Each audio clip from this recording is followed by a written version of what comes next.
Alors tout d'abord, bonjour à tous. Donc avec cette conférence, je vais vous présenter l'intérêt du collagène, ce fameux collagène qui fait couler beaucoup d'encre, et notamment dans la pratique des sports d'endurance. Alors on verra ensemble les sources de ce collagène, les différents types de collagène, et puis les apports qu'il peut nous donner à nous les sportifs. Alors, je rappelle déjà que le collagène, c'est une protéine, et c'est une protéine qui est présente uniquement chez les êtres vivants qui se déplacent, d'où l'idée de l'appeler la protéine du mouvement. C'est une protéine qui intervient dans l'élasticité des tissus, la résistance des fibres musculaires, et au niveau de la force musculaire, je vous présenterai une étude qui l'a démontré.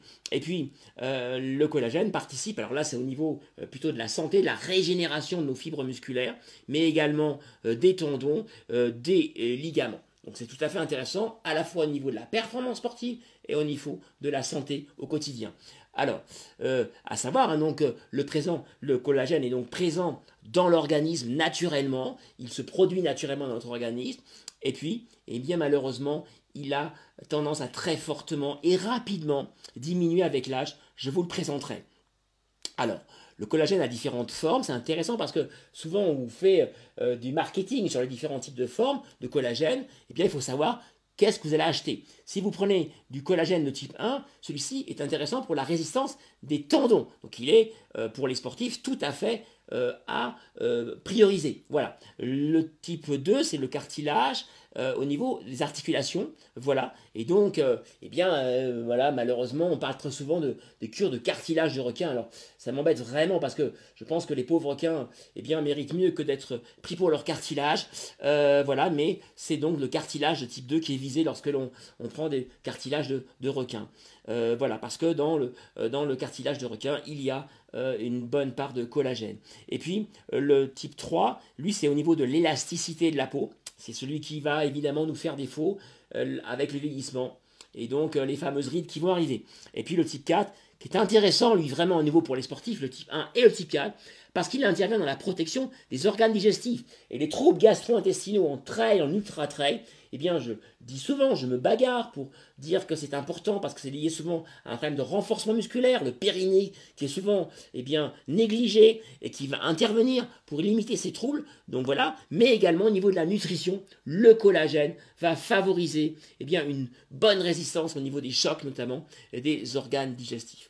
Alors les différentes sources de collagène, hein, je l'ai dit, 100% d'origine animale, alors ça peut être du collagène marin, alors, qui est fait à base d'arêtes, de d'écailles, peau de poisson, hein, vous oubliez le cartilage de requin, vraiment. Et puis, le collagène qui peut être d'origine bovine, alors, et c'est essentiellement avec de la moelle osseuse. Voilà, alors, je le rappelle, hein, le collagène végétal n'existe pas, le collagène ne se trouve uniquement que dans les tissus d'origine animale où il y a eu un mouvement. Voilà, alors, mais, il y a un mais, parce que, je vous l'ai dit, hein, l'organisme produit du collagène. Et donc, quelqu'un qui est vegan peut très bien, sans souci, ne pas être en déficit de collagène, bien évidemment, parce que les végétaux ont une qualité. Ils sont très riches en antioxydants, et les antioxydants vont régénérer le collagène dans l'organisme. Donc, c'est tout à fait important, même si on n'est pas vegan d'ailleurs.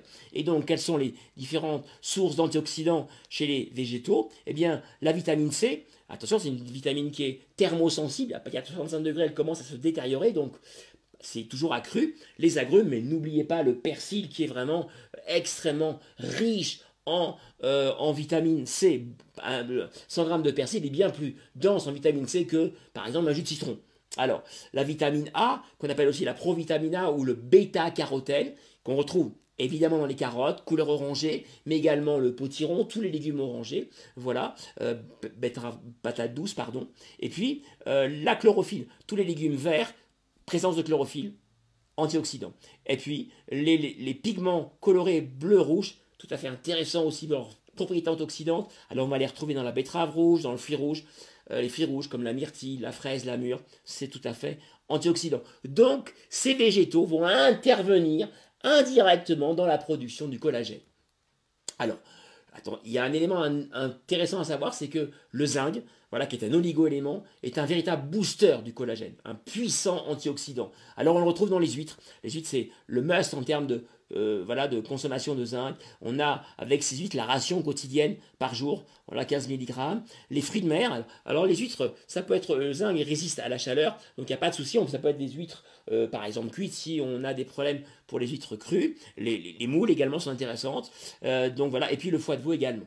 Alors, je l'ai dit, hein, en termes de... Il y a une évolution. Donc, quand on est jeune, eh bien, 15 grammes en supplémentation, ça sera suffisant. Voilà. Et quand on va prendre de l'âge, eh bien, il faut aller jusqu'à 15, parfois 20 grammes, parce que je constate de plus en plus, en les coachant, parfois, eh bien, des vétérans qui ont des charges, enfin, qui s'accordent des gros volumes d'entraînement. Et donc là, il va falloir vraiment augmenter, pourquoi pas presque à 20 grammes.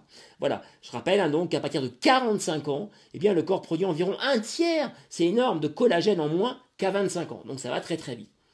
Voilà, et c'est des cures en général de 3 mois. Alors, comment le choisir? Eh bien, on va favoriser le collagène qu'on appelle hydrolyse. Alors, l'hydrolyse, c'est le principe avec de l'eau où on segmente une molécule. Moi, j'utilise par exemple pour ma maltodextrine de manioc, voilà, pour qu'elle soit avec un dextrose équivalent plus bas, eh bien, je la morcelle en petits morceaux avec de l'eau. Eh bien, cette segmentation, ça s'appelle l'hydrolysation, et donc, plus la molécule est segmentée, plus elle sera facilement digeste. Je vous recommande plutôt le collagène marin. Il y a des études qui ont montré qu'il était un peu plus digeste. Bon, il n'y a pas forcément consensus. En revanche, du point de vue de l'environnement, bien évidemment, lorsqu'on prenait du collagène marin, il a été pris à partir des déchets des poissonniers, hein, donc l'industrie du poisson, donc des arêtes, des écailles et parfois de la peau. Et surtout arêtes et écailles. Et donc, c'est quand même plus écologique. Alors que le collagène d'origine bovine, il y a eu souvent des abattages spécifiques de bovins pour extraire la moelle et en faire du collagène et en prendre du collagène. Et quand on sait la production de méthane, qui est un vrai problème quand même, pour l'environnement, c'est quand même bien limité. Et le collagène de bovin. Alors, attention, c'est très important, l'importance du poids moléculaire. Plus votre collagène aura un poids moléculaire bas, plus il sera facilement digeste. Donc, regardez dans les étiquettes le poids. Il y a des collagènes d'origine, pour le moins douteuse, en Chine, où je vois parfois jusqu'à 20 kilodaltons. Donc là, c'est vraiment des collagènes qui seront très peu digestes, qui vont passer aux toilettes. Voilà. Et puis alors donc ça va avec, hein, éviter les gélules qui contiennent moins de 500 mg de peptides, de collagène marin pour 100 grammes. Là vraiment on est avec souvent des ingrédients complètement inutiles, avec des additifs de synthèse qui sont vraiment à éviter.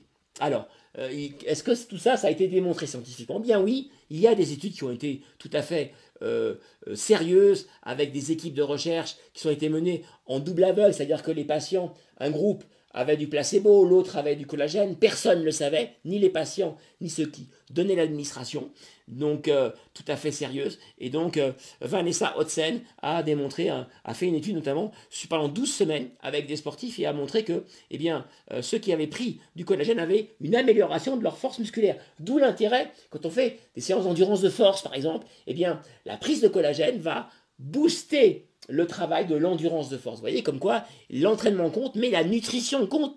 Pour optimiser votre entraînement, le collagène va favoriser l'endurance musculaire.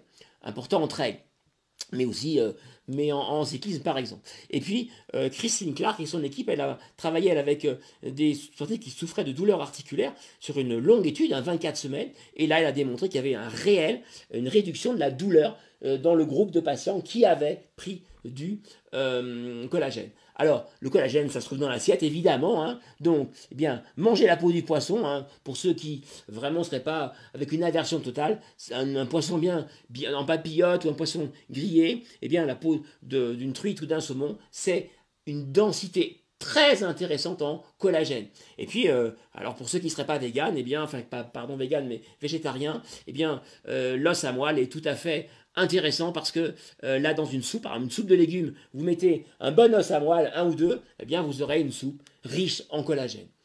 Voilà, bah écoutez, j'espère vous avoir donné des éléments qui vous permettront maintenant de mieux utiliser ce collagène, d'avoir compris son utilisation, son intérêt pour vous les sportifs. Voilà, je rappelle que voilà, sur mon site Enduractive, vous allez trouver à la fois mes propositions de coaching à distance, tous mes produits énergétiques que je crée, qui me permettent de dégager du temps pour faire ces conférences. Et puis sur ma chaîne YouTube, vous avez toutes mes conférences en replay. Voilà, merci.